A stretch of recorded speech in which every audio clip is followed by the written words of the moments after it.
बयान मेरी आवाज है क्लियर बेटा? जी सर क्लियर है। अच्छा, अब सबसे पहले तो जो हमने लॉ पढ़े हैं, जैसे इधर लिखो लॉ, उसके साथ लिखो बेस्ड ऑन। जैसे हम कहेंगे लॉ की अगर हम बात करते हैं KCL, KCL stands for Kirchhoff's Kirchhoff's current law. बेटा KCL stand for Kirchhoff's current law. It is based on, किस पे बेस्ड है? Conservation. It is based on law of conservation, law of conservation of charge। उसके बाद हमने एक law पढ़ा है केवीएल। केवीएल स्टैंड्स फॉर, बताओ जी Rayan, Kirchhoff's voltage law. Kirchhoff's voltage law. और Rayan, it is based on what? It is based on based, conservation of voltage. जी, बेस्ड ऑन नाना conservation of energy. Voltage energy होती है बेटा, बेसिक क्वांटिटीज। उधर भी हमने करंट तो नहीं लिखा ना, चार्ज लिखा है। Based on conservation of energy. ये कहानी यहाँ तक खत्म। उसके बाद आगे आते हैं। लिखो हेडिंग दो, resistors in series and in parallel.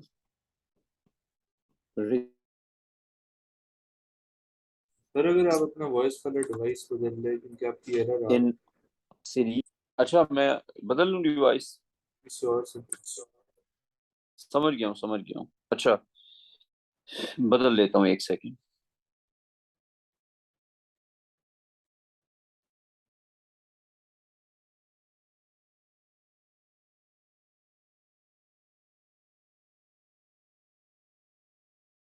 हाँ रहीम, अब बताओ। बेहतर अब बेहतर है बेहतर? अब बताना मुझे, होपफुली होगी थोड़ी सी बेहतर। बेहतर है बेहतर है। चलो ये फिर अच्छी बात होगी अगर है बेहतर तो।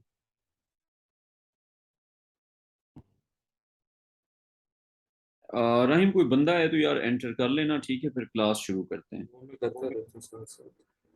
थैंक यू यार। अच्छा, resistors in series and in parallel। बेटा रेजिस्टर्स अगर सीरीज में होंगे तो उनके क्या रूल्स होंगे, रेजिस्टर्स अगर पैरेलल में होंगे तो उनके क्या रूल्स होंगे? वैसे राइम थोड़ा सा लैग आ रहा है, पता नहीं क्यों। रेजिस्टर्स आर इन सीरीज, एक सेकेंड यार, ये क्यों आ रहा है लैग? मैं दोबारा शेयर करता हूँ।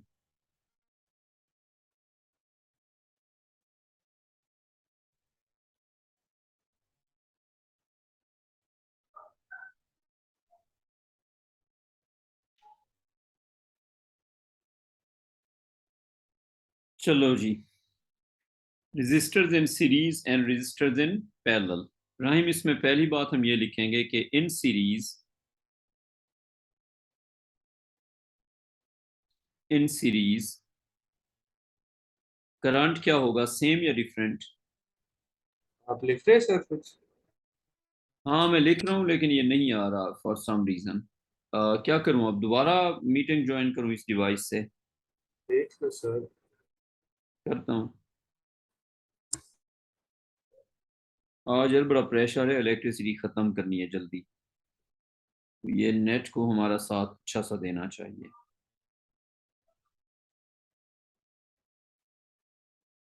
वरना फिर तार वाला नेट लगा लूंगा ना।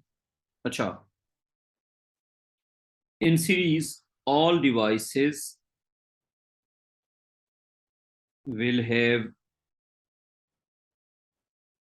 all devices will have same currents, same current However, voltage will be divided. तो राहिम हमने क्या सीखा कि सीरीज में सारी डिवाइसेस का जो करंट है वो क्या होगा राहिम, सेम होगा, लेकिन वोल्टेज क्या हो जाएगी राहिम, Right. वोल्टेज हो जाएगी डिस्ट्रीब्यूट, ठीक है, वोल्टेज डिवाइड हो जाएगी। दूसरी बात यह है कि device with higher resistance will have higher voltage या lower voltage, device with Lower? ना ज्यादा, Many. हाँ, सही। Device with higher resistance will have higher voltage. In other words, voltage will be distributed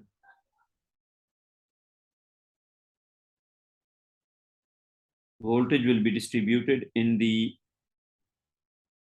ratio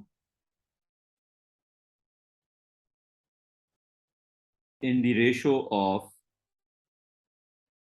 resistors. बेटा ये सारी बात copy कर लो कि वोल्टेज जो है वो रेजिस्टर्स के रेशो में डिवाइड होती है, यानी कि यूं कह दो, for a series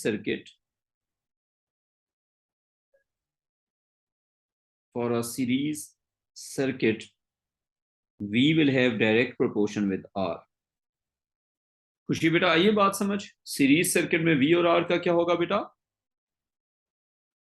direct proportion. खुशी बेटा आप हैं क्लास में? ओके बेटा, रियान ठीक है भाई? जी सर ठीक। हमना आरिफ कॉपी हो गया? Yes sir. अच्छा, अब सीरीज सर्किट के जो फार्मूला की डेरिवेशन है वो भी हमारे सिलेबस में है, सीरीज सर्किट के फार्मूला की डेरिवेशन हमारे सिलेबस में है। तो क्वेश्चन लिखें use किरकॉफ्स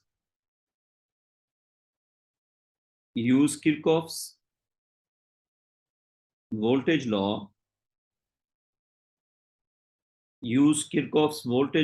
to find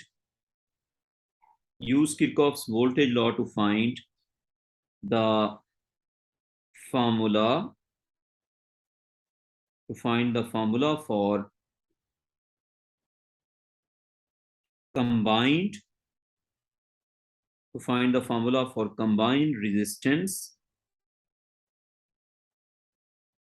resistance for, sir लिखा नहीं आ रहा आपके उस पर। दोबारा नहीं आवाज आ रहा, एक सेकंड, फिर मुझे ना तार वाला नेट एक बार लगा ही लेने दें, रुक जाएं जरा। आ रहा है। नहीं मुझे एक मिनट, नहीं वो सही कह रही हैं, मुझे बस एक मिनट दे दे, मैं तार वाला नेट लगा देता हूँ।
ये बस मैं तार और नेट लगाता हूँ तो होपफुली बेहतर हो जाएगा।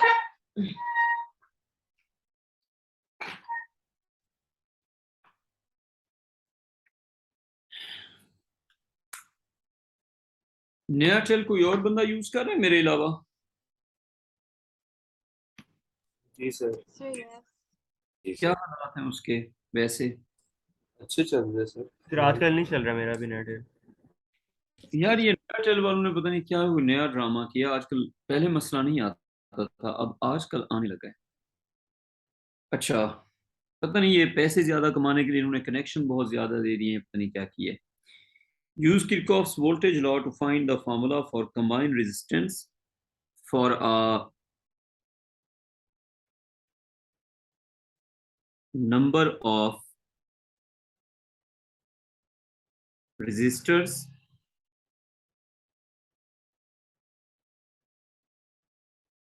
in series.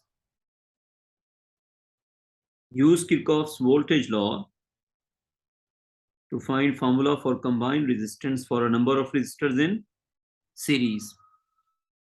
बेटा सवाल समझ आ गया? रेयान सर जी बेटा आप बताएं। जी सर समझ आ गया। इसमें हम ईएमएफ को voltage dropped across each resistor की इक्वेट करेंगे और करंट कॉमन ले लेंगे। बिल्कुल यही बात है, आप सही कह रही हैं। अच्छा, अब ये हो जाएगा हमारे पास, लेकिन क्योंकि ये डेरिवेशन पेपर में आ जाती है तो हमें लिखनी तो पड़ेगी ना। अब ये और प्रॉपर वर्किंग करेंगे तो ही ऑब्वियसली नंबर मिलेंगे ना। अब ये रजिस्टर हो गया R1, ये रजिस्टर हो गया R2, ये रजिस्टर हो गया R3, ये सेल हो गया E। कंबाइन का कॉन्सेप्ट ये है कि if you get a single register which will pull same amount of current as the combination, then that is called R equivalent or R combined। इसको R equivalent भी कहते हैं और R combined भी कहते हैं। अब अगर इस सर्किट में करंट है I और इधर भी करंट I है तो हम कहेंगे R EQ is equivalent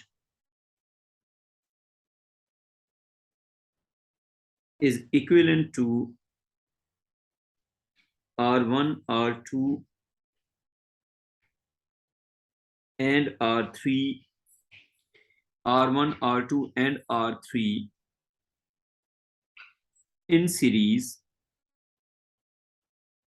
as current in R equivalent and series combination। Phone free है आपका? हाँ थोड़ी देर के लिए हो सकता है फ्री। पेपर वाला काम करना आप। हाँ ये लो और चार्जिंग लगा लें। चार्जर पड़ा हुआ है कहीं पे, देखो तो मैंने एक वो वायरलेस वाला है, एक दूसरा भी है, देख लो नजर आ जाएगा। अच्छा बच्चों देखो, R equivalent is equivalent to R1, R2 and R3 in series as current in R equivalent and series combination is same। तो अगर कभी एग्जामिनर कहे कि ये एक रजिस्टर उनका कंबाइंड या इक्विवेलेंट क्यों है तो आप ये रीजन देंगे, ठीक है रेयान? क्यों सेम है? क्योंकि करंट सेम है जी। ठीक है सर। अच्छा, इनमें से एक को कह दो फिगर 1 और एक को कह दो बेटा figure 2। Figure 1 figure 2। Let's suppose हमने 15 मिनट बाद इसको कह दिया फिगर 1, इसको कह दिया फिगर 2। लिखो KVL for figure 1, KVL for figure 1। Rayan loop क्या बनेगा? ABCD is the loop. तो रेयान हम लिखेंगे फॉर लूप ABCDA। रेयान हम क्या लिखेंगे? For loop ABCDA। ठीक है बेटा? ठीक है। तो अब करंट के फ्लो के हिसाब से ये देखो, माइनस प्लस। अच्छा यहां से करंट ऐसे जा रहे ना I, यहां से इधर ऐसे गया I, ये आगे जा रहे I, ये इधर जा रहे, इधर जा रहे, ऊपर जा रहे, ठीक है? सर ये जी मैश बेटा, भी है ना? ये मैश भी और लूप भी है, यू आर राइट। बेटा रेहान इसके अंदर कोई और ब्रांच नहीं है ना, तो ये मैश भी है और लूप भी है। जी, जब अंदर कोई और ब्रांच ना हो तो वो मैश भी होता है और लूप भी होता है, तो ये मैश भी है और लूप भी है, ठीक है। अच्छा अब हम आते हैं अगली बात पे। अब R1 R2 R3, ठीक है। अब इसके साइंस, जहां से करंट एंटर हुआ वो पॉजिटिव, जहां से लीव किया negative, positive negative positive negative. तो हम लूप कौन सा लिख रहे हैं? ए से स्टार्ट हुआ, ए पे खत्म हुआ, तो 0 वोल्ट। राइम क्यों 0 वोल्ट? क्योंकि जब ए से चलेंगे और ए पे वापस पहुंचेंगे तो नेट क्या हो जाएगा बेटा? 0 वोल्ट। क्यों? जहां से चले उधर वापस पहुंचे। राहिम 0 क्यों हो जाएगा? क्योंकि जहां से चले उधर वापस पहुंचे। बेटा सही आती है है सर। बात? हाँ जी सर। अब देखो 0 वोल्ट इज इक्वल टू, ये कौन सा लूप है? A B C D A. मुझे बताओ E1 का क्या साइन होगा, नेगेटिव या पॉजिटिव? इस ई का साइन? नेगेटिव। हाँ, नेगेटिव ई। आगे चलो, R3 का क्या साइन होगा? पॉजिटिव। हाँ, और क्या बनेगा? प्लस आई टाइम्स R3। जानिए कोई कंफ्यूजन है इसमें बेटा? Rahim, done sir. R2 का साइन बताओ, ये देखो ये प्लस IR2। Plus IR2। आगे आ जाओ। Plus IR1। हाँ, R1 का साइन होगा प्लस IR1। तो क्या बेटा इसको हम यूं लिख सकते हैं, E इज इक्वल टू। अच्छा, अब आपको ये आप सीधा भी तो लिख सकते थे। राहिम वर्किंग दिखानी होती है पेपर में, जब कुछ होता है ना शो दैट। खुशी बेटा वर्किंग दिखाना कंपल्सरी होता है। तो E is equal to I. Sir आप ये ऑपोजिट नहीं कर रहे हैं? नहीं, मैं बिल्कुल सही कर रहा हूँ। यानी अगर मैं, कैसे होगा? हाँ तो ये ऐसे हुआ है ना, देखो तुम पहले डिसाइड कर लो कि तुमने लूप में मूव कैसे करना है। फर्क सर है ना। करंट के उसके अकॉर्डिंगली मूव नहीं करेंगे? ना, nothing current has nothing to with that, you decide your own path, ठीक है। करंट का काम सिर्फ साइन लगाना होता है, करंट का काम सिर्फ साइन लगाना होता है, मेरी अगर हम बात। सर करंट के अकॉर्डिंगली मूव करें तभी आंसर सही आएगा। सेम सेम इक्वेशन आएगी। ठीक चलो है। तुम्हारी बात मान लेते हैं, एक सेकंड करें मूव। जी सर। अच्छा देखो, अगर हम करंट की डायरेक्शन में जाते हैं, 0 वोल्ट इज इक्वल टू, पिछला आंसर याद रखना, -IR1। समझ आ रही है बात? -IR2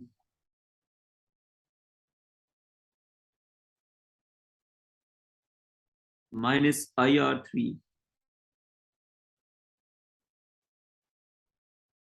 और ये क्या बन जाएगा? प्लस सी। प्लस सी। तो अब अगर इसको इसको और इसको लेफ्ट साइड पे ले जाएं तो क्या बन गया? वही चीज नहीं आ गई? जी सर। तो फर्क पड़ा?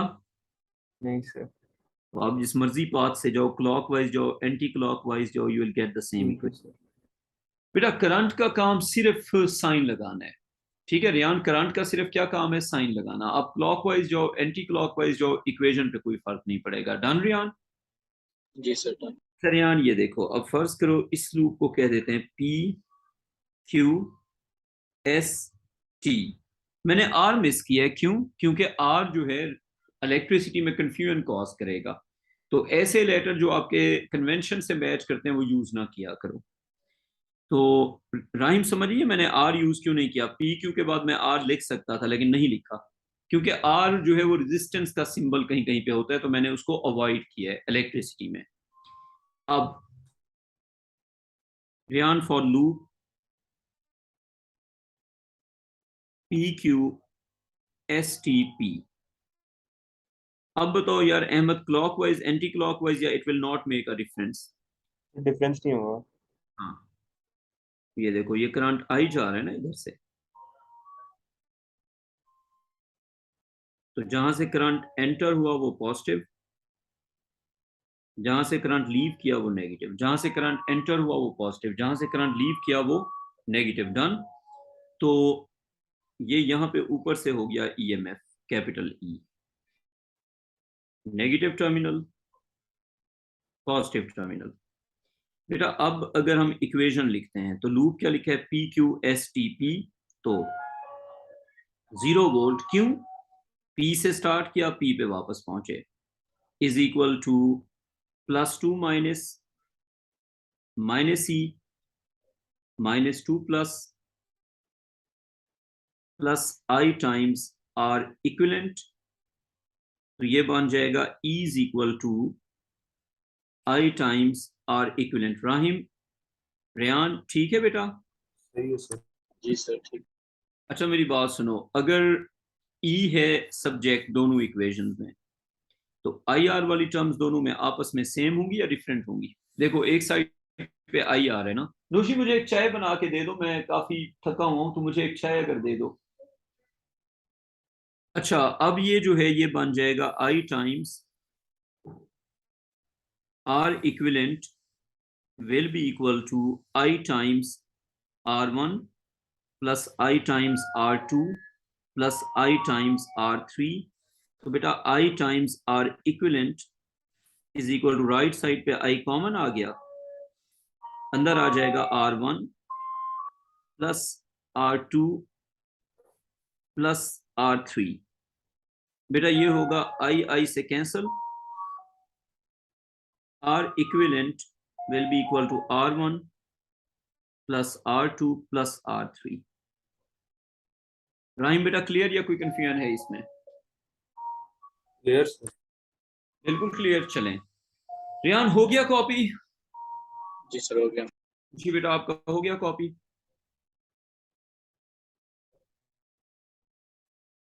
अच्छा बेटा आगे लिखें। ये जो नोट्स है ना सिलेबस वाले, वो सारे लिखने पड़ते हैं, बेशक आसान हो बेशक मुश्किल हो, लिखना सारा कुछ पड़ता है। अच्छा अगला क्वेश्चन लिख लो, लिखो use Kirchhoff's current law.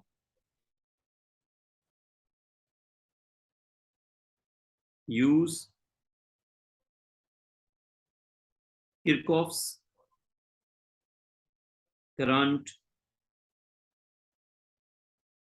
use Kirchhoff's current law to find a formula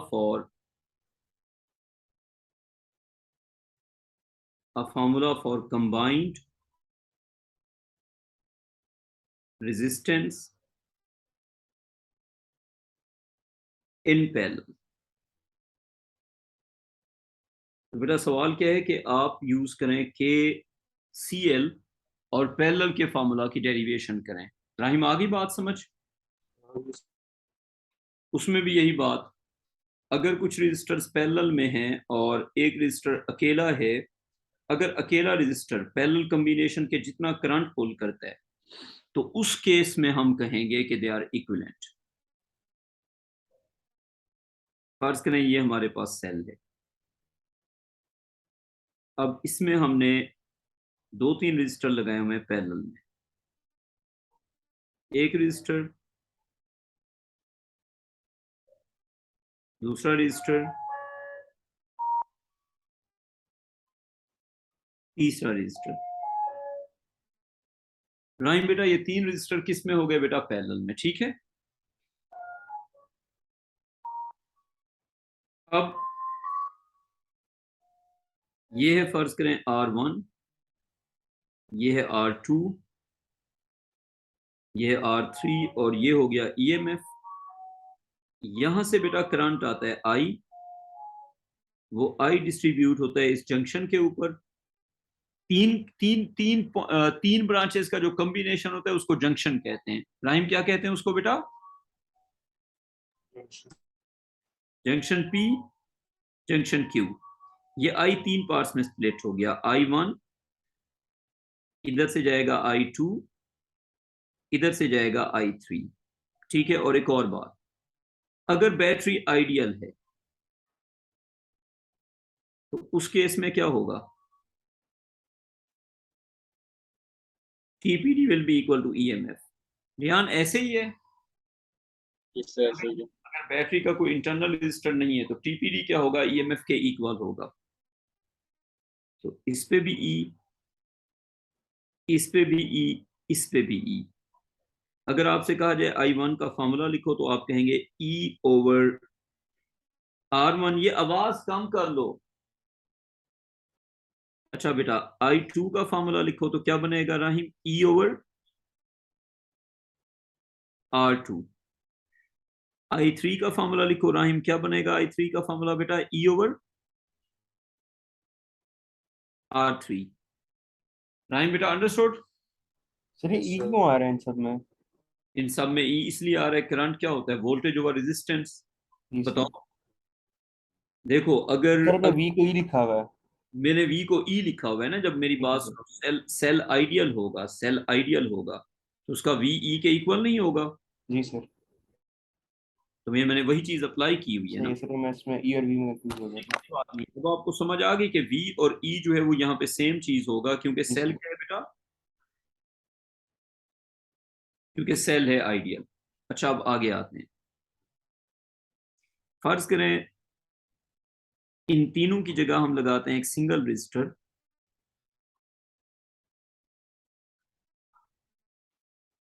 और उसको हम कहते हैं कि वो इन तीनों का इक्विवेलेंट या कंबाइंड है। उसको हम रिप्रेजेंट करते हैं आर इक्विवेलेंट से। सेल की ईएमएफ ई हो गई। अच्छा अब करंट का फ्लो, इधर से करंट आई जा रहा है, आई जा रहे, आई जा रहे, ये करंट आई हो गया। इस पे वोल्टेज क्या आ जाएगी, ई, because this the only one. Rahim क्योंकि ये अकेला रजिस्टर है तो इस पे वोल्टेज क्या आ जाएगी, ई, ई की ई पूरी इस पे आ जाएगी। ठीक है राहिम? Okay, sir. बेटा अब अगर देखा जाए करंट की इक्वेशन क्या बनेगी, I is equal to E over R equivalent, और एक सेंटेंस लिखना पड़ेगा, R equivalent is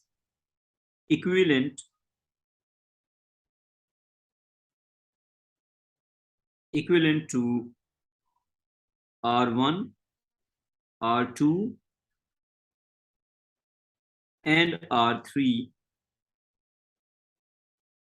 in parallel as the cell has same current, as the cell has same current through itself, as the cell has same current through itself in both circuits। Rehan कोई confusion इसमें यहां तक? नहीं समझा। बेटा जो are equivalent है वो R1, R2 और R3 का जो पैरेलल कॉम्बिनेशन है उसका क्या होगा, इक्विवेलेंट होगा। वजह उसकी क्या है कि जितना करंट उधर मिल रहा है उतना करंट उधर मिल रहा है। ठीक है, अब अगर हम अगली बात पे आते हैं, लेट्स सपोज ये जो आई है, फर्ज करें हम यूं कहते हैं KCL एट जंक्शन। बेटा KCL जंक्शन पे लगता होता है। जंक्शन क्या होता है, कॉम्बिनेशन ऑफ 3 और मोर ब्रांचेस। रेहान क्या होता है जंक्शन, कॉम्बिनेशन ऑफ 3 और थ्री मोर और ब्रांचेस। देखो KCL at junction P, KCL का क्या स्टेटमेंट होता है, entering current is equal to, जी बेटा KCL का स्टेटमेंट होता है entering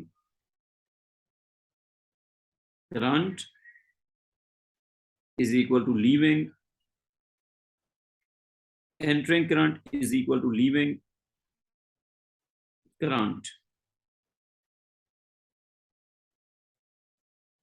entering current is equal to leaving current। कोई कंफ्यूजन बेटा यहां तक? बेटा KCL का स्टेटमेंट क्या है कि जितना करंट एंटर होगा उतना करंट लीव करेगा। रियान कोई कंफ्यूजन इसमें बेटा? समझा गया। तो मेरी बात सुनो, जंक्शन P के ऊपर कितना करंट एंटर हो रहा है बताओ जरा, आई और बेटा लीव कितना कर रहे हैं, I1, I1 plus I2 plus I3। हाँ I1 plus I2 plus I3 जो है वो लीव कर रहा है। अब अगर मैं इसमें वैल्यूज पुट कर दूं तो I की जगह पे मैं क्या लिख सकूंगा, यहां से देखो I की जगह पे मैं लिख सकूंगा E ओवर आर इक्विवेलेंट ऐसे है या कुछ और है? आई की जगह पे मैं क्या लिख सकूंगा? ई ओवर आर इक्विवेलेंट है। अच्छा, और मुझे बताओ Yes, sir. आई वन की जगह मैं क्या लिख सकता हूँ? I one is E over R1.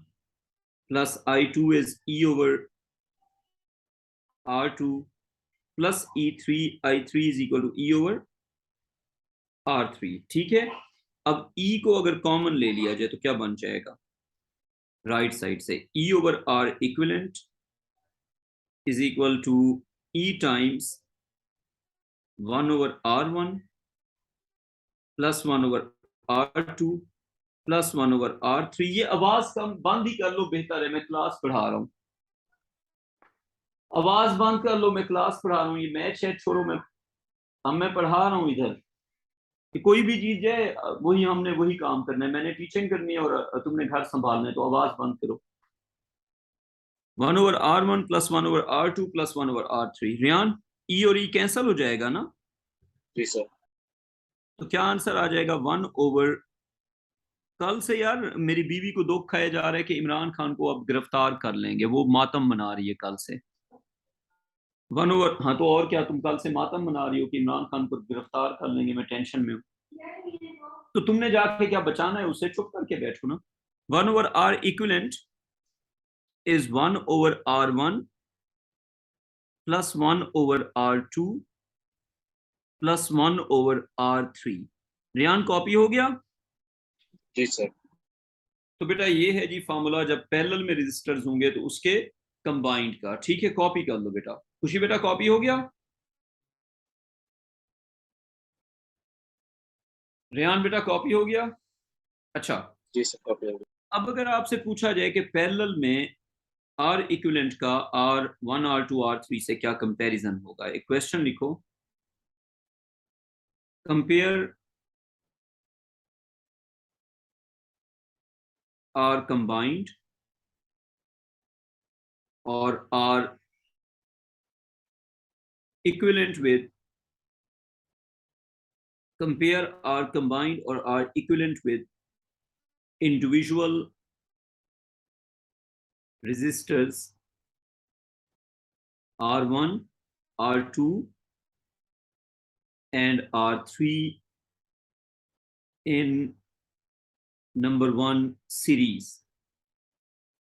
Rehan, series में अगर आप लगाते हैं R1, R2 और R3, तो मुझे बताओ उस केस में आपको क्या लगता है आर इक्विवेलेंट या आर कंबाइंड का हर एक इंडिविजुअल से क्या कंपैरिजन होगा? Can I say that R equivalent will be bigger than R1, R equivalent will be bigger than R2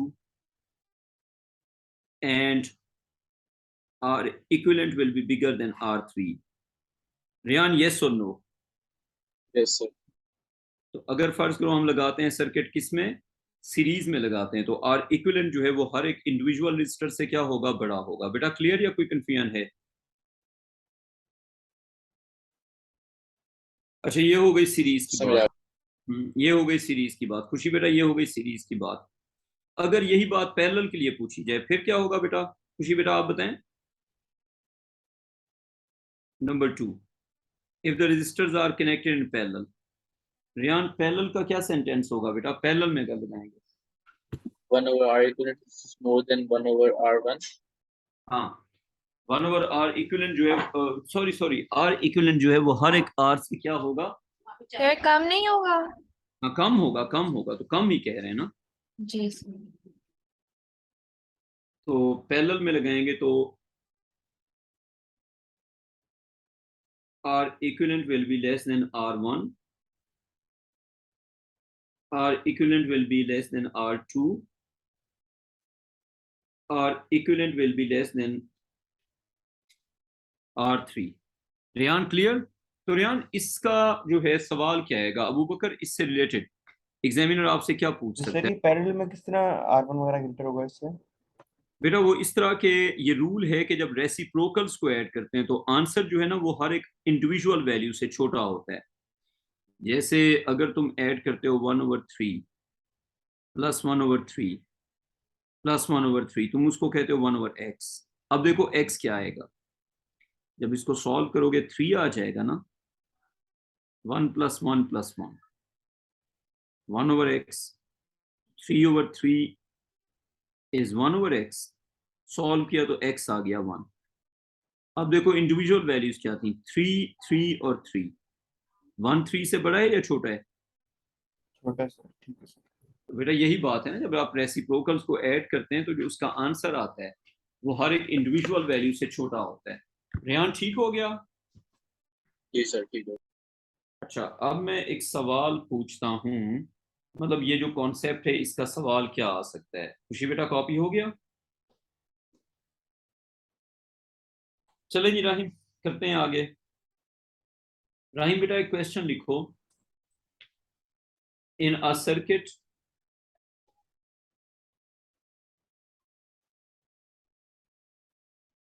ten devices are connected. 10 devices are connected in series, and the device with the lowest resistance has a current, थोड़ा तेज लिखना है, has a current of 2 ampere, and the device with the highest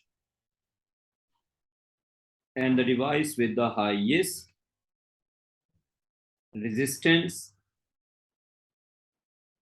has a potential difference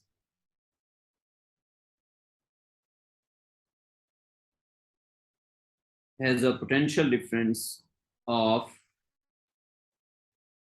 30 volt across it. Which of the following cannot be the combined resistance? Option A, option B, option C, option D. Option A is cannot be. Option A is 16 ohm. Option B is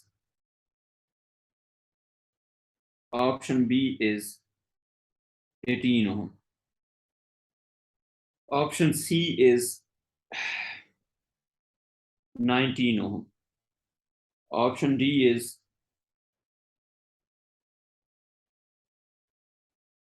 160 ohms. बताओ बच्चों. अच्छा एक काम करो रेहान, इसके मैं 2 parts बनाऊंगा. ये फर्स्ट पार्ट है, मैं फिर इसका सेकंड पार्ट भी दूंगा. तो खुशी बेटा बताएं जरा इसका आंसर कौन सा होगा. रेहान आंसर बताओ.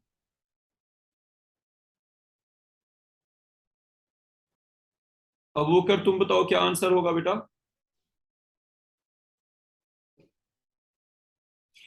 रेहान आंसर बताओ यार, कोई तुक्का ही मार दो फिर मैं A.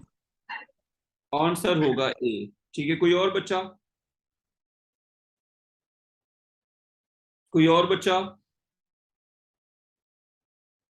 अच्छा बेटा मैं आपको ना इसका प्रिंसिपल सिखा देता हूं, मेरी बात सुनो. इसकी रेंज फाइंड करनी पड़ेगी. सबसे बड़ी रेजिस्टेंस की जो डिवाइस है उसकी वोल्टेज है 30 वोल्ट, और करंट सब में से सेम होगा या डिफरेंट होगा? रियान बताओ, करंट सब में से सेम होगा या डिफरेंट होगा? सेम होगा करंट। सेम होगा। अब हम आते हैं इस बात पे कि अगर सोचा जाए सबसे बड़ी रेजिस्टेंस की जो डिवाइस है उसकी रेजिस्टेंस कितनी होगी? So for the highest are, for the highest are, Sir, 15 ohms? wrong answer.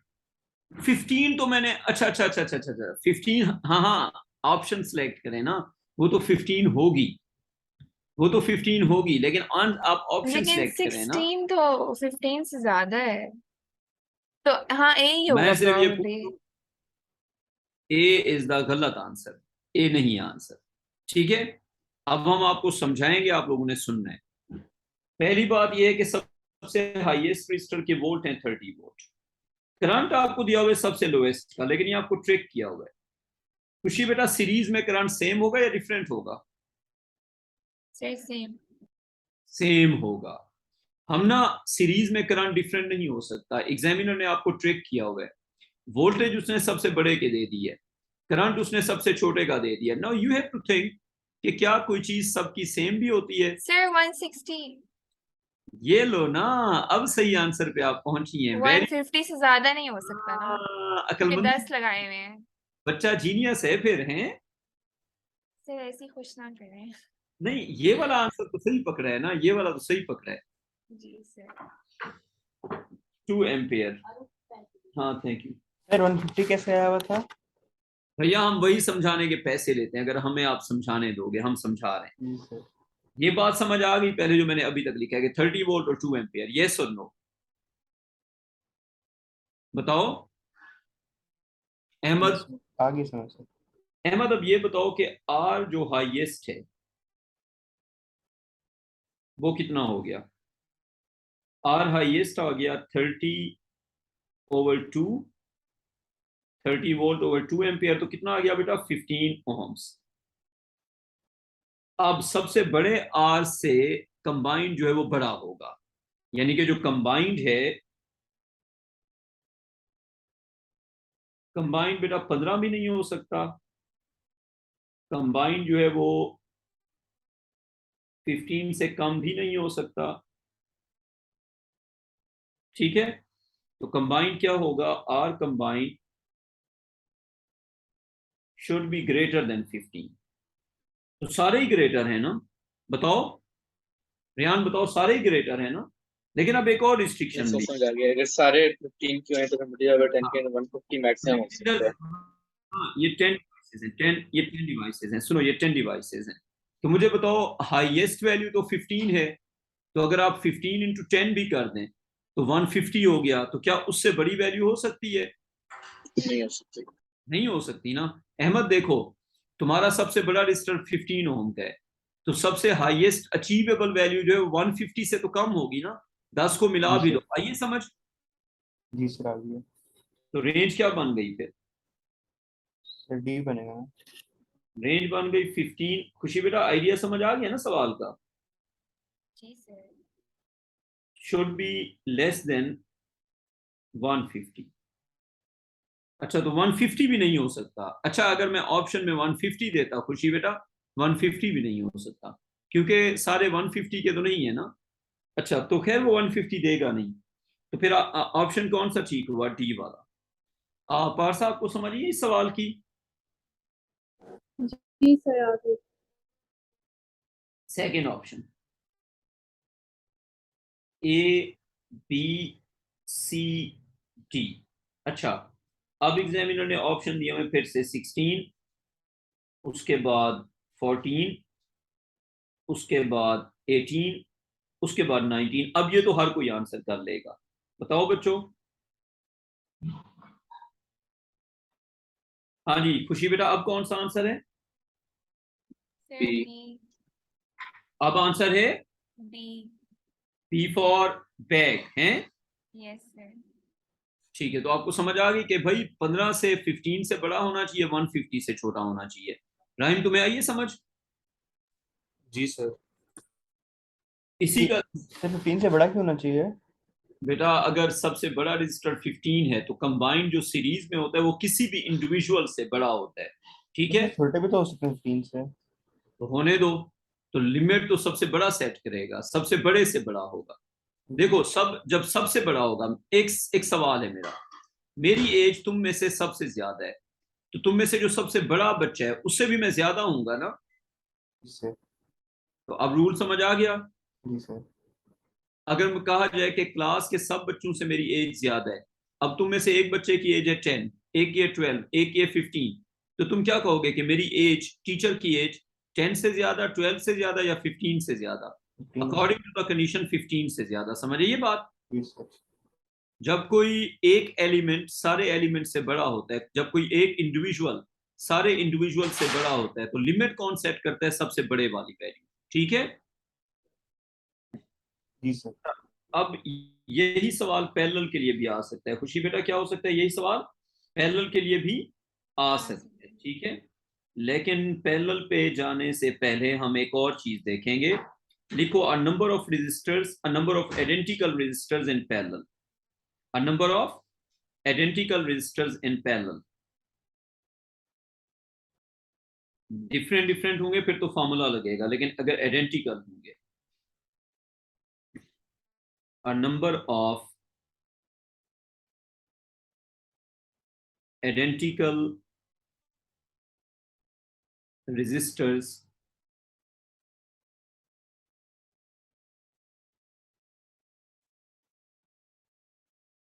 in parallel। तो बेटा अगर हमारे पास नंबर ऑफ रेजिस्टर्स पैरेलल में है तो उसका क्या हिसाब किताब होगा? ठीक है रेहान।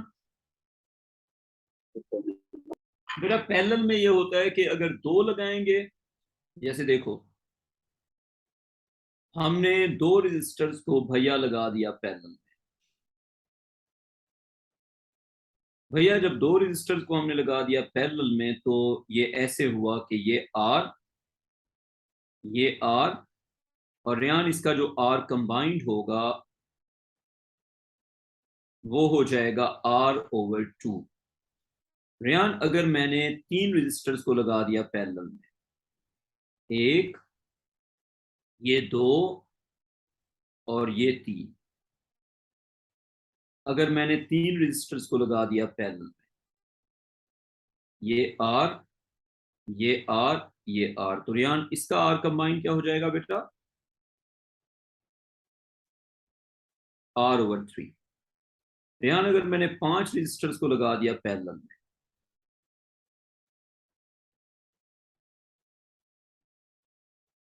और आइडेंटिकल हैं, तो क्या हो गया रेहान? R/5। तो खुशी बेटा प्रिंसिपल क्या बना? If n identical resistors, if n identical resistors of resistance capital R each are connected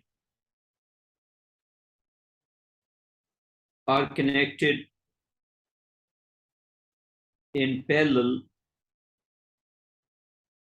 then R combined will be equal to R/N। Rehan भाई आइए समझ। जी sir.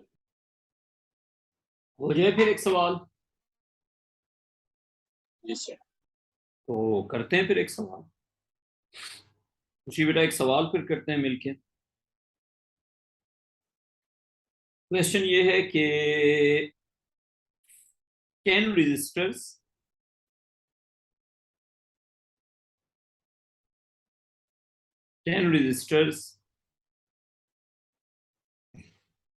are connected in parallel. 10 resistors are connected in parallel. The highest value resistor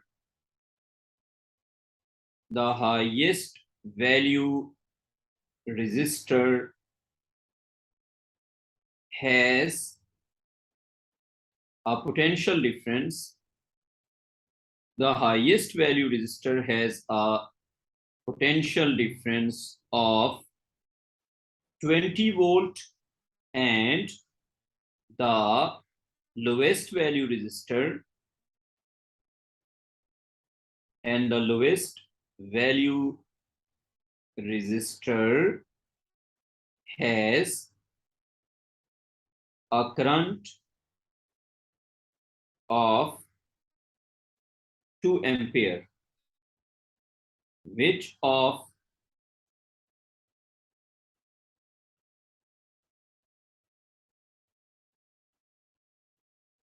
the following cannot be the combined? Which of the following cannot be the combined? बेटा कर लो copy, कर लिया? रियान, इसके भी मैं अब 2 पार्ट्स पूछूंगा। पहला पार्ट, रियान इसके भी मैं कितने पार्ट्स पूछूंगा? 2 पार्ट्स हैं। जी सर। पहला part, option A, option B, option C, option D. 0.5 ohm, 1.1 ohm, अच्छा 1.4 ओम, डी पार्ट है जी आपका 1.1 ओम, उसके बाद लिखो 4 ओम्स, डी पार्ट लिख लो क्या नाम है उसका 6 ओम। क्वेश्चन का सेकंड पार्ट,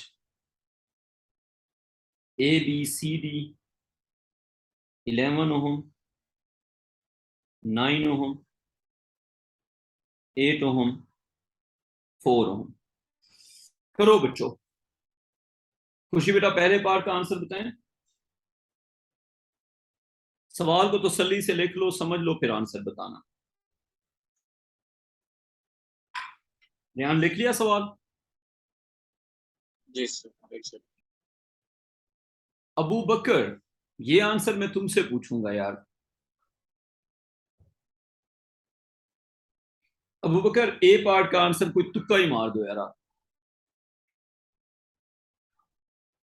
राहिम, हमारा अच्छा बच्चा, क्या आंसर होगा राहिम इसका? खुशी बेटा, ये ए होगा। So can you explain why A? हमने पहले आर कंबाइंड निकाली, वी 20 होती है यार जबरदस्त जबरदस्त राहिम, वेरी गुड बेटा। खुशी बेटा, ये राहिम ने सही आंसर किया है। I want you to explain the answer. उसने ए ठीक किया आंसर, आप एक्सप्लेन करें। और राहिम तुम्हारी एक्सप्लेनेशन भी ठीक है। खुशी बेटा, explain why is the answer A in the first part. चलें जी Rahim, go on with your explanation. Sir. वो छोड़े, मुझे फिजिक्स भी नहीं आनी चाहिए आंसर करने के लिए, क्योंकि आपकी रेंज ही पता चल जाता है आंसर। यार वो तो बात ठीक है, लेकिन बच्चों को समझाओगे नहीं? मतलब तुमने कहा है कि यार ए आंसर होना चाहिए, सही है तो वो तो। हाँ बच्चों को समझाओगे भी तो सही ना भैया। हाँ, वो तो एक बात है। पीडी इक्वल होती है तो लोएस्ट वाले की हमारे पास 20 वोल्ट अब है। फिर मुझे समझाने दो। तुम्हें फिजिक्स नहीं होनी चाहिए पता, तो फिर चुप करो, फिर मैं बताता हूँ। चलो आप बताओ। देखें हम ना नहीं, बेटा मैं बात, वो नहीं कहना चाह रहा, आप नहीं समझे। आपकी अगर मैं सिर्फ रेंज देखूं ना, मैं नहीं समझा। मैं 17 साल से फिजिक्स पढ़ा रहा हूँ, मैं नहीं समझा। कौन वो एक समझेगा? और यू मेकिंग मी इमोशनल। अच्छा जल्दी एक्सप्लेन करो, फिर मैं बताता हूँ। नहीं नहीं, आप कर दे, मैं आप कर देना। अच्छा अच्छा, मैं तुम्हें तंग कर रहा हूँ। अच्छा हम ना बेटा देखें, सबसे पहला स्टेप क्या होगा? सबसे स्मॉलेस्ट रजिस्टर फाइंड करेंगे। लेकिन रहीम, मैं तुम्हारी बात सुनना चाह रहा हूँ। यू सेड के फिजिक्स इज नॉट नीडेड। थोड़ा सा बताओ जो तुम कहना चाह रहे हो सकता है तुम कोई ट्रिक बता रहे हो। गो नहीं, फॉर। मैं ट्रिक नहीं बता रहा, मैं सिर्फ ये कह रहा हूँ जो आपने पिछले सवाल में भी ऑप्शंस दी थी, पहली 3 ऑलमोस्ट सिमिलर थी और फिर दूसरे में सीधा 150 का जंप था। नहीं, ये जो है ना, मेरी बात सुनो, इसमें कोई जंप नहीं। 0.5 इसमें भी, इसमें और नीचे ऑप्शन 1 और 2 देख के भी बंदा बता सकता है। ऑप्शन 1 में जंप नहीं है यार। रियान तुम बताओ। नहीं, ऑप्शन मैंने 1, तरीके से। एक मिनट रियान तुम बताओ, कोई ऑप्शन 1 में इस तरह का गैप है जिससे पता चले कोई एनोमेलस नहीं सर, पॉइंट? गैप नहीं कह रहा है, वो गैप नहीं कह रहा, वो 1 और 2 को कंपेयर कर रहा है। अच्छा अच्छा, एक में आंसर सबसे छोटा होगा, एक में सबसे बड़ा होगा, ये इस पे जा रहे हैं? नहीं यार, चैनल सिमिलर देख रहा है। नहीं नहीं, ये कोई लॉजिक नहीं है। अच्छा देखो, आर स्मॉलेस्ट, चले हम तो प्रॉपर मेथड से आंसर करेंगे ना। मैंने भी आप- मेथड से ही किया है सर। अच्छा आर स्मॉलेस्ट, देखो मुझे बताओ 20 वोल्ट है एक का, सबसे बड़े वाले का। रियान पैरेलल में सबका वोल्ट सेम होता है या डिफरेंट होता है? वोल्ट सेम होता है, करंट डिवाइड होता है। हाँ, हम ना बेटा पैरेलल के अंदर ना सबका जो वोल्ट होता है वो सेम होता है। तो खुशी बेटा ये जो सबसे बड़ा है अगर उस पे 20 वोल्ट है तो सबसे छोटे पे भी कितना होगा? 20 वोल्ट सर। कोई confusion? No sir, sir 10 ohms answer आ रहा है हाँ स्मॉलेस्ट का। आप सही कह रही हैं। अच्छा करंट कितने हैं? तो रुक तो जाए ना बेटा, रुक तो जाए, आगे ना भागे ना, थोड़ा रुक जाए, ब्रेक लगाएं। अच्छा देखें अब आर स्मॉलेस्ट हो जाएगा 20 वोल्ट ओवर 2 एम्पियर, तो कितना आ गया बेटा? 10 ओम्स। अब 10 ओम्स के साथ 10 ओम से छोटी वैल्यू नहीं हो सकती, 10 ओम से छोटी वैल्यू नहीं हो सकती। अब जो लोएस्ट हम अचीव कर सकते हैं, अब जो लोएस्ट आर कंबाइंड हो सकता है, समझ आ रही बात मैं क्या कह रहा हूं? लोएस्ट जो आर कंबाइंड हो सकता है वो हो सकता है आर स्मॉलेस्ट, अगर उसी की तरह के 10 हो। बेटा 10 से छोटा तो रियान कोई नहीं हो सकता ना, तो सबसे छोटे नहीं रजिस्टर सर, के अगर सारे रजिस्टर में ले लूं, ठीक है, तो ये मिनिमम मुझे बताएगा ना। तो आर स्मॉलेस्ट अगर 10 है तो 10 ओवर 10 करेंगे तो आंसर 1 आ जाता है ना। इसका मतलब है आर कंबाइन 1 से नीचे तो नहीं जा सकता, इक्वल भी नहीं हो सकता।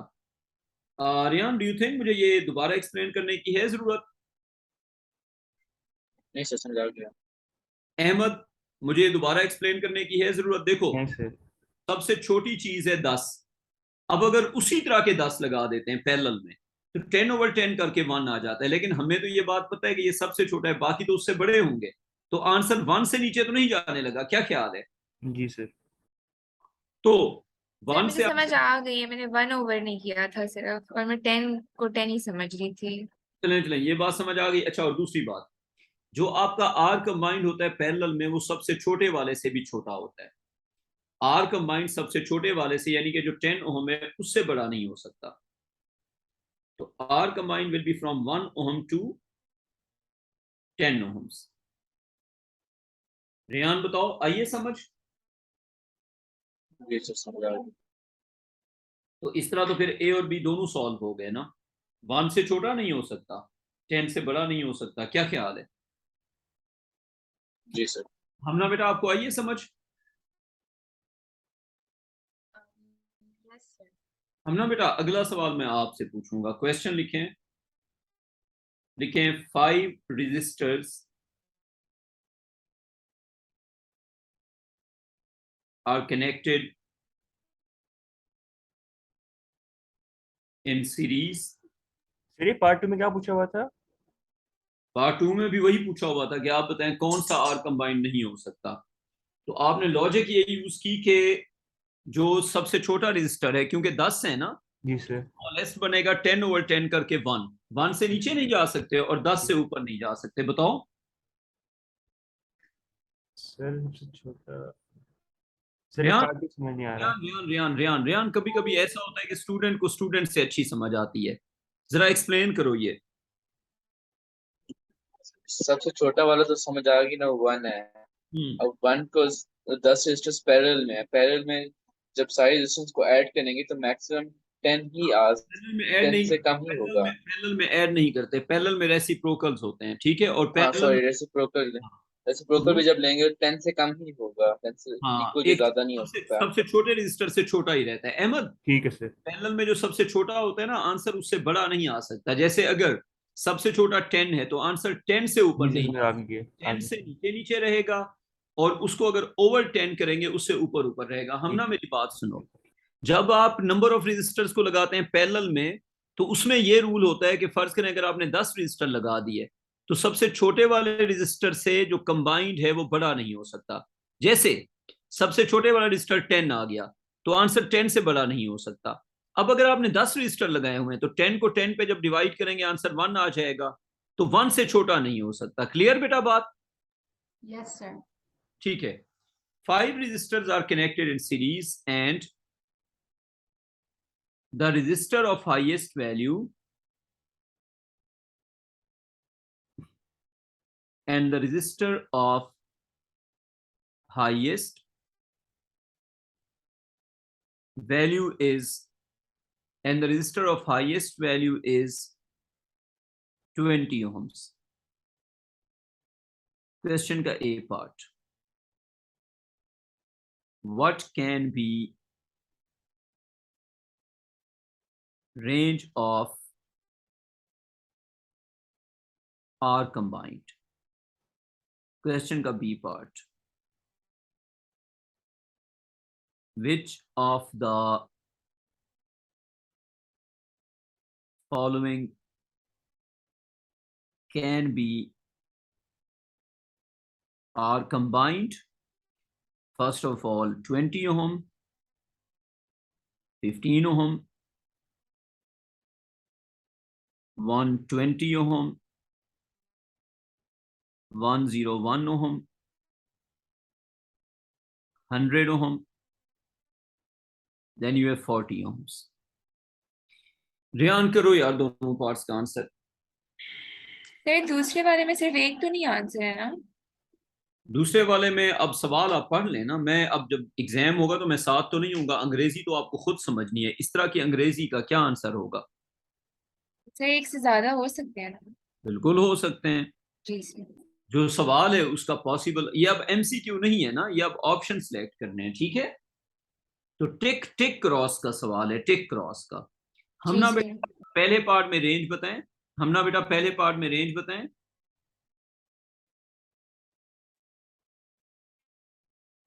हम ना बेटा पहले पार्ट में रेंज बतानी है.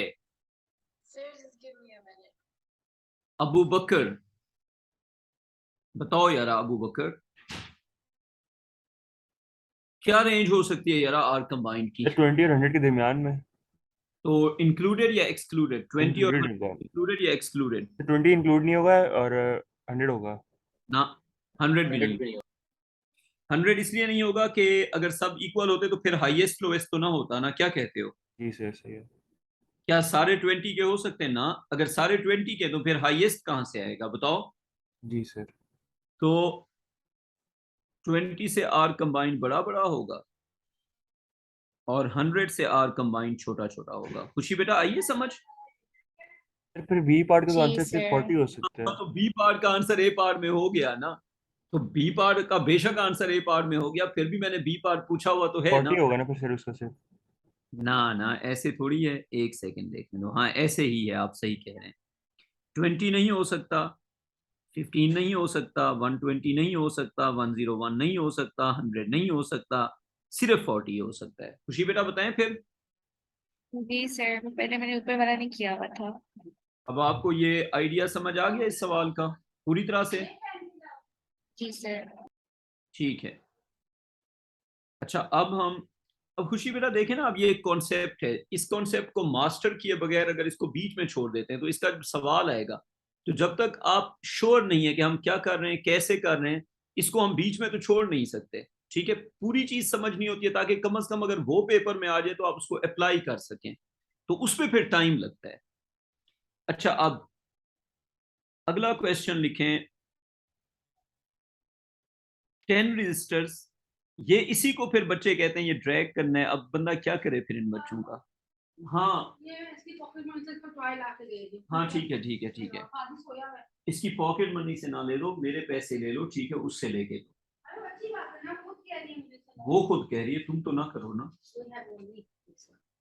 अच्छा ठीक है. 10 registers.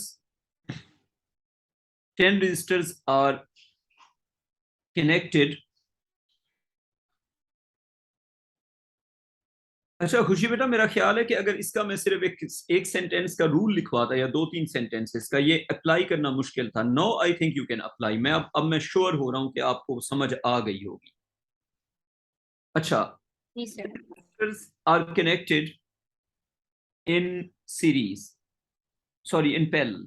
थोड़ा तेज. in parallel. Highest is 100 ohms. सबसे बड़ी वैल्यू का रजिस्टर है 100 ओम. क्वेश्चन का A part, find the possible range, find the possible range of R combined. Question का B part, which of the following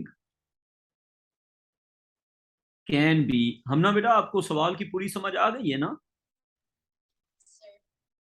इस तरह का सवाल अब जब भी आपसे पूछा जाए पेपर में, जैसे भी अब आप अप्लाई कर पाएंगी ना, देखेंगी सीरीज है, पैरेलल है, फिर आप रूल अप्लाई करेंगी। और रूल क्लियर है ना? अच्छा, हम ना बेटा पहला पार्ट मिल के जरा सोचते हैं, मुझे बताएं। अच्छा, इसके मैं ऑप्शंस लिखवा दूं पहले आपको। इसके ऑप्शंस में आप लिखें 8 ओम। एक सेकेंड, एक चीज मैंने मिस कर दी है, ये 100 ओम लोएस्ट है बेटा, पैरेलल में लोएस्ट बताएंगे। खुशी बेटा पैरेलल में कौन सा बताएंगे? लोएस्ट, और सीरीज में कौन सा बताएंगे? हाईएस्ट। ये रूल है। अच्छा, 8 ओम, उसके बाद आप लिख लें 50 ओम, उसके बाद आप लिख लें 200 ओम, उसके बाद आप लिख लें 80 ओम, उसके बाद आप लिख लें 120 ओम, उसके बाद आप लिख लें 10 ओम्स, उसके बाद आप लिख लें 100 ओम्स। अच्छा, हम ना बेटा आप मुझे बताएं कि the question is about parallel और सीरीज? Parallel, okay. तो पैरेलल में रेंज कैसे डिसाइड करते हैं? जो कंबाइंड है वो सबसे छोटे रजिस्टर से छोटा होगा, बड़ा नहीं हो सकता, और ये उसकी अपर लिमिट है, यानी कि कंबाइंड की जो अपर लिमिट है वो सबसे छोटा रजिस्टर है। अगर सबसे छोटा रजिस्टर 100 ओम का है पैरेलल में, तो आर कंबाइंड 100 से तो कम होगा, ठीक है? तो 100 उसकी अपर लिमिट है, 100 उसकी अपर लिमिट है। उसकी लोअर लिमिट क्या होगी? उसकी लोअर लिमिट होगी, अगर हम ये समझ लें कि सारे रजिस्टर 100 के हैं, तो आइडेंटिकल रजिस्टर्स का जो हम पैरेलल में फाइंड करते हैं वो होता है 100/10। तो 100/10 जो है वो उसकी क्या होगी? Lower limit. यानी कि अगर मैं जनरल स्टेटमेंट लिखता हूं फॉर पैरेलल, मैं पैरेलल और सीरीज का एक जनरल स्टेटमेंट लिख रहा हूं for parallel, R smallest over number is less than R combined, which is less than R smallest. ठीक है जी अबू बकर, इज इट हेल्पफुल? अब ज्यादा आसान हो गया है, फार्मूला लिख दिया ना, अब सोचने की जरूरत नहीं है। और बेटा यही काम अगर सीरीज के लिए करते हैं, फॉर सीरीज ये होगा R highest is less than R combined is less than n times R highest. Riyan, ये दो सेंटेंसेस आपको आ रहे हैं बेटा समझ? जी सर, जी। और बेटा इसमें कैपिटल N किसको रिप्रेजेंट कर रहा है? नंबर ऑफ रजिस्टर्स को। हम ना आपको ये दो सेंटेंसेस जो मैंने लिखे हैं बेटा, ये आगे समझ? Yes sir. तो जब पैरेलल की बात होगी तो सबसे छोटे वाले को लेंगे, जब सीरीज की बात होगी तो सबसे बड़े वाले को लेंगे। अहमद, पहले सवाल का आंसर बताओ। सर 10 और 100 के दरमियान में, और 100 इंक्लूड होगा। यूं किया ना, 100/10 जी is सर, ऐसे ही है। are combined is less than 100, यानी कि 10 से सर लेके 100 इंक्लूड नहीं होगा इसमें? ना नहीं होगा, ना नहीं होगा। जो सबसे छोटे वाला है उससे छोटा होता है। ठीक है, समझ आ गई? जी सर। 99.99 हो सकता है, 100 नहीं हो सकता। रियान भाई कोई कंफ्यूजन? समझ आ गई। रियान भाई नीचे टेक क्रॉस कराओ, शाबाश। 8 ओम हो सकता है या नहीं हो सकता? नहीं हो सकता। 8 ओम 60 नहीं होगा और 80 होगा। नहीं हो सकता। 50 ओम हो सकता है। 200 ओम नहीं हो सकता। 80 ओम हो सकता है। 120 ओम नहीं हो सकता है। 10 ओम खुशी बेटा हो सकता है या नहीं हो सकता है? No sir. नहीं हो सकता है। और 100 ओम? No sir. नहीं हो सकता। Done with that. अब कुछ न्यूमेरिकल प्रॉब्लम्स जिसमें आर कंबाइंड फाइंड करना होगा। राहिम, आपको कहानी ये वाली रेंज वाली पूरी समझ आ गई बेटा? आगे सर। जबरदस्त हो गया, फिर तो आगे मूव करते हैं। अच्छा खुशी बेटा, मेरा एक सवाल अभी थोड़ा सा होगा, सिर्फ 10 सेकंड का। अगर मैं इस पूरी चीज की जगह सिर्फ ये लिखवा देता तो आप इसको अप्लाई आई थिंक कर लेते, क्या ख्याल है? या नहीं, या एग्जांपल सी जरूरी? सर ना अप्लाई होता। सर रट्टा कर देते बस, अच्छा मतलब भाई मेरा मुश्किल होता करते हुए। मेरा रहीम का एक सवाल था, उससे रिलेटेड ये सवाल है। रहीम, तुम्हें याद होगा वो मैं बच्चे को जब इंक्वायरी करा रहा था, तो व्हेन वी डिड, हाँ, यू सजेस्टेड कि sir why not a shortcut, it's a long method. तो वो यहाँ पे अब चीज आ रही है। मतलब अगर मैं ये बात लिखूं तो बात तो ये 2 लाइनों की थी ना, तो 2 लाइनों की बात में तो मुझे लगना था 1 मिनट लगना था। अब मेरा सवाल आप लोगों से है, अगर तो ये 2 लाइनें वर्केबल थी तो फिर हमने बहुत लंबा टाइम लगाया है, लेकिन अगर वर्केबल नहीं थी तो फिर हमने एग्जाम्पल्स करके अच्छा किया है। खुशी बेटा, आप काफी समझदार स्टूडेंट हैं, तो बिल्कुल ऑनेस्टली मुझे बताएं कि ये 2 लाइंस हो सकती थी हेल्पफुल? नो सर, ऑनेस्टली नहीं, फंस जाते बाद में। जी सर, सवाल फिर थोड़े बहुत अजीब होते हैं, तो अभी आपने हर तरह का करा लिया। लेकिन इसमें जो टाइम लगा है वो फिर वो भी एक चीज है ना फिर, लेकिन लगाना पड़ता है। I think we have no. Sir efficiency is 100%। Explain करें इस बात को। सर मतलब जो आपने एक सेकेंड में मुझे टोटल इनपुट आपने डाला है उसका यूजफुल आउटपुट भी 100% होगा मैं समझ इस गया, मतलब वक्त का। अगर हम इसको टाइम सेविंग पे जाते हैं या हम इसको जल्दी करने की कोशिश जी करते हैं, सर। तो वो फिर हमारी जो एश्योरिटी है ना कि ये हो जाएगा, वो नहीं आती। सवाल हो। जी सर। अब हम और श्योर। सर मेरा एफिशिएंसी का कॉन्सेप्ट ठीक है ना? हाँ हाँ, तुम्हारा अच्छा अच्छा अच्छा अच्छा, तुम सर मैं एफिशिएंसी ये भी चेक करना चाह रही थी, हाँ ना? सही बता रही हो, यही होता है, यही होता है, सही बता रही जी हो। सर। उसके मैं सवाल, तुम यूं करो ना, उसके पास पेपर के सवाल करो, कोई फंसता है तो मुझे बताओ। वर्क एनर्जी पावर के एमसीक्यूज हैं तुम्हारे पास? अच्छा, पेपर 2 की तैयारी के लिए भी अगर आप कर लो ना MCQs, they are very helpful. ठीक है, ओके सर। सर मैं अभी वैसे पेपर 2 ही कर रही हूँ, लाइक पेपर 2 की तैयारी के लिए भी आप एमसीक्यूज कर सकते हैं फॉर सर जरूरी है? Concept building. आपके जो ओके कॉन्सेप्ट सर। एमसीक्यू से बिल्ड होते हैं ना, वो पेपर 2 से नहीं होते। मेरा अपना ये परसेप्शन है। जैसे पेपर 2 का जो सवाल होता है ना, वो मिक्स्ड होता है। मैं सिर्फ 2 सेकंड की बात करूंगा। उस मिक्स सवाल, देखिए मैं आपको यूं बताता हूं, आपने एक सर्टेन कॉन्सेप्ट को प्रैक्टिस करना है, एफिशिएंसी को प्रैक्टिस करना है। पेपर 2 से वो प्रैक्टिस हो ही नहीं सकता, क्योंकि आपको सर्टेन सवाल सिर्फ उस कॉन्सेप्ट के नहीं मिलेंगे। एमसीक्यूज में ये होता है कि एक सर्टेन सवाल में एक सर्टेन कॉन्सेप्ट टारगेट किया होता है। ये बात है, समझे ये बात? अगर आपसे सवाल हो रहे हैं तो फिर आप पेपर 2 ही करती रहें। जो टॉपिक फंस रहे उसके एमसीक्यूज पे जाएं। मेरी बात आई है समझ? जी सर। जैसे आप कर रही हैं इलेक्ट्रिसिटी, आपसे हर तरह के सवाल हो रहे हैं, तो फिर आपको एमसीक्यूज करने की बिल्कुल जरूरत नहीं है।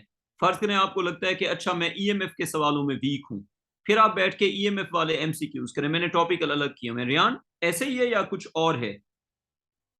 मेरा आइडिया रियान हाँ ये सर है, ऐसे ही है। मुझे ये लगता है रियान, जब तुम पेपर 2 का लंबा सवाल करते हो, A part, B part, C part, D part, उसमें सिर्फ एक सर्टेन कॉन्सेप्ट नहीं होता, वो बहुत सारे कॉन्सेप्ट्स का मिक्सचर होता है। अब बच्चे को लग रहा है कि यार मुझे एफिशिएंसी का जो पार्ट है वो फंस रहा है, तो उसको वो स्ट्रॉन्ग कैसे करेगा? For that you should go to MCQs. Efficiency के 10-15 एमसीक्यूज करो, फिर पेपर 2 पे वापस आ जाओ। आइए रियान, बात समझ। इस एमसीक्यू ज्यादा एफिशिएंट भी होते हैं। एमसीक्यूज जो है ना, वो आपके कॉन्सेप्ट को टेस्ट करते हैं और कॉन्सेप्ट को बिल्ड करते हैं। तो आपने जहां पे आपका फ्लॉ आ रहा है, नहीं हो रहे सवाल, उसके एमसीक्यूज करो। खुशी बेटा, आ गई बात समझ?